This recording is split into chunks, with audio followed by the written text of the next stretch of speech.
আপনাদের পরিচিত দুই দল আসে গেছে মারমুখী ভঙ্গিতে। এই মাঝখানে যে অদ্ভুত জীবটাকে দেখতেছেন এটার নাম রেফারি, বল বগলের তলে।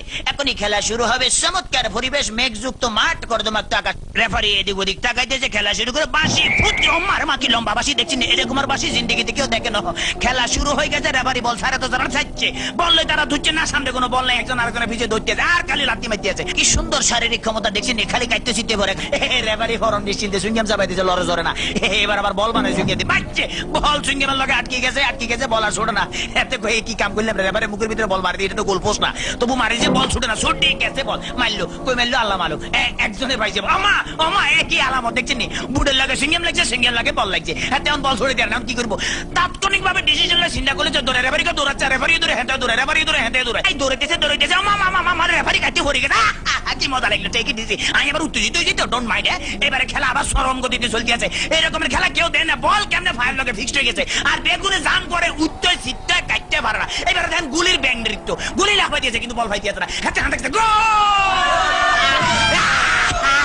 ম্যাডাম দেখছি কি খেলা দেয়, আমার ম্যাডাম আর মারিয়ে নামে খেলা দেন না, মার মার মার মারছে, দেখছি হ্যাক মারে দিছে কিরকম।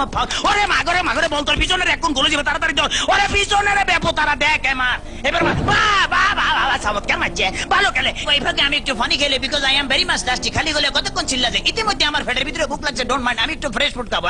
কাইতেছি, খেলা চলতেছে, মুসলধারে এগিয়ে যাচ্ছে। ইদ্রিস বল নিয়ে হাতের মধ্যে বল, কেউ দেয় না, দেখছি রেফারি দিচ্ছে, বল ফালা দিচ্ছে, রেফারির চোখে ধরা পড়ে গেছে, বললো হ্যান্ডবল। হেতে গলে কে বলে হ্যান্ডবল, আমি জীবনও করে হ্যান্ডবল দেখছেন, আমার ফার্ম আমাদের কে বলছি মারা, মুখের কাছে নেওয়া যায়, ফার কাছে না, আটকা কিক মারা যায়। হ্যাঁ এটা আমার হাত পাওয়া।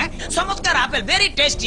চমৎকার, খাইতে যা মজা লাগে না, কেমন জানি একটু চমৎকার জেলি জেলি ভাব আছে। হোয়াট ইজ দিস, এটা কি খেলাম? লেগে তো শক্ত লাগতেছিল, মাইকের হ্যান্ডেল খাই ফেলেছিলাম। খেলা চলতে আছে, বাবা কিক মারলে দেখছেন। হ্যাঁ তারা কিন্তু আগে ওই মার্শাল আর্ট করতে মোস্ট প্রবলি, এই দলটা বুঝছেন, মার্শাল আর্টের খেলা এমন ধরে কিক মারে, বল ভালো খালি মারছে, মারস না, আগে যায় মারিয়ে, বাবা ফ্যান্টাস্টিক। এবার আবার বললো যে সামনেটা মারিয়ে, সামনেটা মার। এবার আবার আগে সামনে করে বলে সার্ভি রেখে মারি, মার মার মার। এটা কি বলি খেলা হইতে আছে না মার্শাল আর্ট হইতে একমাত্র আল্লাহ মালুম। এবার বোধহয় রেফারির ভাগ্যে খারাপই আছে না, এত বড় বাসি থেকে হাতে ঘাবড়ে গেছে, জীবন এরকম বাসি থেকে। ঠিক আছে ভাই, সরি, আমি আর মারতাম না, আমার ফসারি দেন। খেলা শুরু হাতে ডস দিল, এমন ডস দিয়েছে ফাঁচুর কাটতে গেছে। এবারে বোধহয় ফাইনাল মারবো। হ্যাঁ এটিএম লইতে আছে, মারতেছে, মারতাম ভাইলো না, হেতারা বুঝি ফেলেছে, তাড়াতাড়ি ব্যারিকেড ধরনের নৃত্যের ভঙ্গিমে আগায় যাইতে আছে। এইবারে বোধহয় যাইব কিনা জানো। এবারে খেলা আবার ডস খাই গেল, সেকেন্ড ম্যান হেত ডস গেল, থার্ড ম্যান হেত খাইলো। এবারে ফোর্থ ম্যান মনে মারবো না, বলার মারণ লাগে নয়, এমন ডিয়া দিল যে ডিয়ার লগে ফাঁচুর কাটতে পড়ে গেছে। মাঠ ফ্রি বললে আগায় যেতে গোল। মনে হয় আমি জিতে গেছি, মনে হলে আমি জিতে গেছি। কথা বলছি মানিকগঞ্জের